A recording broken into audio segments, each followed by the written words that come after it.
ఈ వీడియోలో మనం భగవద్గీత అధ్యాయము 18 శ్లోకము 68ను పరిశీలిద్దాం.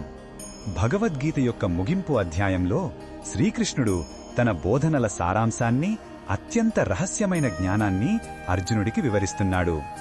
ఈ జ్ఞానాన్ని ఇతరులతో పంచుకోవడం యొక్క ప్రాముఖ్యతను ఇప్పుడు తెలియజేస్తున్నాడు. మొదటగా ఈ పవిత్ర శ్లోకాన్ని భక్తితో విందాం. య ఇదం పరమం గూహ్యం మద్భక్తేష్వభిధాస్యతి భక్తిం మయి పరాం కృత్వా మామే వైష్యతి అసంశయః. ఈ శ్లోకమర్థమేమిటంటే, ఎవరైతే నాయందు అచంచలమైన భక్తిని కలిగి ఈ అత్యంత రహస్యమైన గీతాజ్ఞానాన్ని నా భక్తులకు బోధిస్తారో వారు నిస్సందేహంగా నన్నే చేరుకుంటారు అని శ్రీకృష్ణుడు వాగ్దానం చేస్తున్నాడు.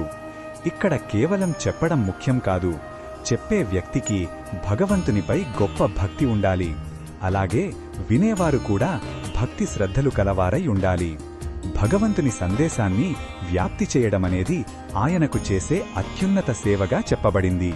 ఈ శ్లోకంలో ఉన్న భావం మనకు ఏమి చెప్తుందంటే, నిజమైన భక్తి అంటే కేవలం పూజలు చేయడం మాత్రమే కాదు, భగవంతుని జ్ఞానాన్ని ఇతరులతో పంచుకోవడంలో కూడా ఉంది.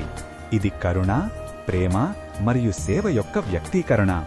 మనం పొందిన ఆధ్యాత్మిక ఆనందాన్ని ఇతరులకు కూడా అందించాలనే తపనను ఇది సూచిస్తుంది.